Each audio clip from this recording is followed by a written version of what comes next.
why does an enormous big cruise ship can actually float on the sea even though they're made of metal? Well, hello everybody, to whoever is watching this video. My name is Manoharini Marimuthu. I'm from class 90. Well, today, might be wondering why I'm wearing this lab coat. Well, this is because I'm going to demonstrate to you about the buoyancy force and the Archimedes principle experiment, which is the floating magic egg. Whether the egg floats or sinks. Any idea? Okay, let's proceed with the materials and apparatus. So first of all, we need 5 glasses. And then we need water, regular water. It just can be in tumbler or in a mineral water, whatever it is, just regular water. Then oil, sugar, salt, 2 spoons, and also 5 eggs. These eggs are not boiled, not peeled off, just 5 regular eggs from the fridge. Okay, so now let's proceed with our experiment. So first of all, we have 4 glasses right here. Okay, then we'll take the water. Oh, it's heavy, so better be careful. Pour it until it reaches the height that I marked in the glass. Okay.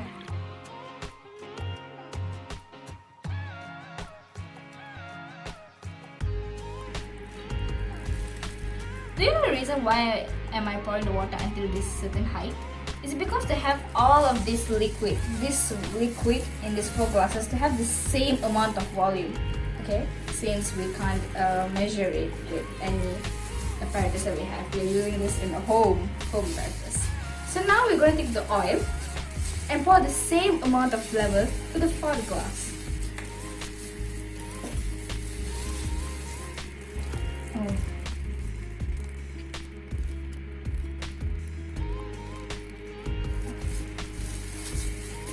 Okay, now you can see that all of this liquid is in the same level of height.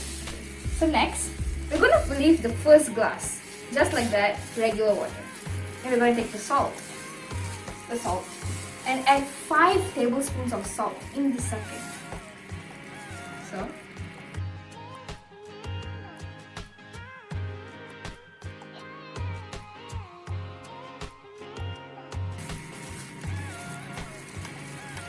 and stir it until it dissolves.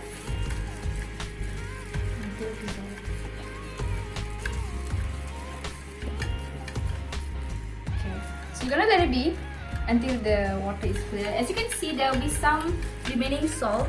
Okay, I'll explain to you why is that. So we're gonna add 5 tablespoons of sugar in the 3rd one. So the same process.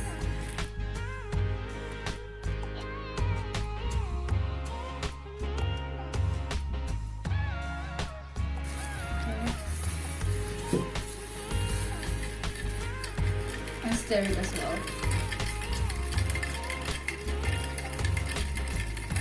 Depending on how much more water you will start off, the sugar and salt may not dissolve completely. So you have to actually agitate it, wait it until more or less to be make it pretty clear. Not clear, not that clear, but just a better view for us for this experiment. So actually, when you put the salt or sugar into the water, it doesn't dissolve completely. It actually breaks down to microscopic little particles to fit in the water molecule. So you can't see them anymore, but it's just there. So we're gonna leave this for a few minutes to let the solution clear. It's time for the eggs. Now we're gonna drop each of these eggs one by one in all of these glasses. What do you think will happen when I drop this egg in each glass? Do you have any prediction? Well, don't forget to write down your prediction in a paper.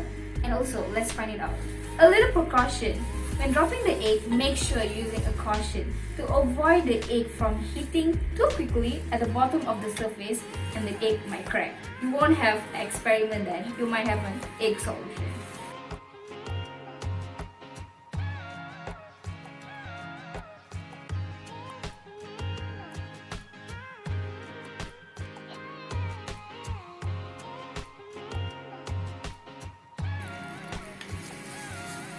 Now compare your predictions with the observation right here.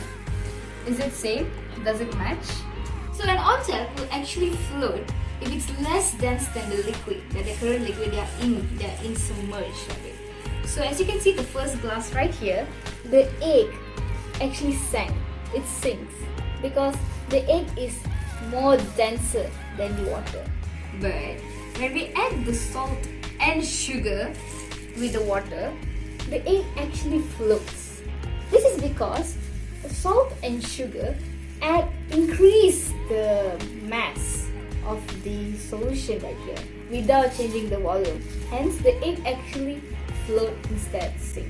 This is because the water density is higher than the egg density. But did you ever thought the egg will actually float in the oil? Well, you're wrong. So why does the egg actually sinks in the oil? Although the oil is less denser than the water, but the egg has a greater density than the oil, hence the egg sinks. To answer the first question about the enormous ship, because the ship is very wide, so it pushes enormous amount of weight to the water, and the weight of the water is equals to the upward force, the buoyant force that is pushed upward.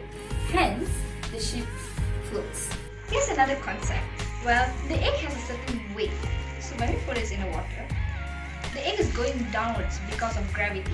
But did you know there was an upward force that acts upward towards the bottom of the surface of the egg that exits the water? Well, this is called buoyant force. Force against the liquid pushes the object upward. But do all liquid pushes the same buoyant force? Well, who knows? It depends on the density of the fluid. Since density is mass, volume of an object or a certain liquid, so density affects the buoyant force. Let me ask you a question. Since we pour the same amount of water in all of the 3 glasses and the oil, okay, and then we add salt and sugar, if we could somehow weigh this, and the egg is probably more or less the same weight, okay, if we could perhaps weigh this on a scale, which one will weigh more? Have any ideas? Well, the answer is the salt water. So salt has weight, right? Although it dissolves, it is still there. That adds the weight to the solution. But the egg is floating, clearly buoyant. The upward force that pushed the egg up equals to the weight amount of the water displaced by the egg. In other words, when the egg is pushed underwater, the liquid level rises up slightly. Egg is pushing the water out of its way with the same amount of upward force on this egg because the weight is bigger than the buoyant force, hence the egg sinks. Remember, the amount of weight pushed out the way is equals to the force pushes upward. This is Archimedes' principle. So salt water weighs more than the normal water. Buoyant force is greater in salt water solution.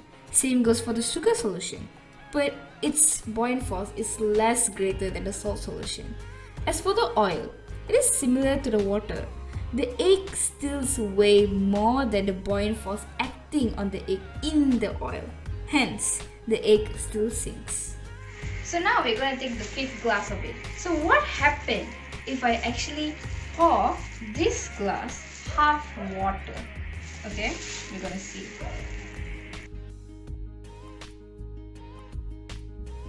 So we're going to take the salt and put the same amount of salt in the previous glass. Don't forget to stir it.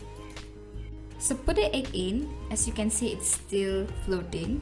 So let's fill up the other half of the glass with regular water. Let's see what happens now. So now you will see the egg is floating in between of the glasses.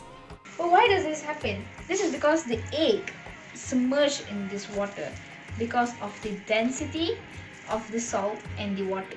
It will overcome this weight and float. But in here, the buoyant force is pushing the same force as the gravity on top of the salt is higher, had make the egg achieve the state of equilibrium. Since the egg has achieved the state of equilibrium, this means it becomes neutral buoyancy. In conclusion, Archimedes' principle is true. The density of a liquid does affect the buoyant force. The buoyant force is equal to the displaced water, and the up force, which is the upthrust, depends on the density of the liquid. The higher the density of an object, the higher the density of the liquid. Increase or decrease the buoyant force. This means density does change buoyant force. Its relation to one another. There's a little calculation I've provided in my video right here. You can just see it right here. It's about the Archimedes principle and also the buoyant force. Anyways, thank you for watching my video.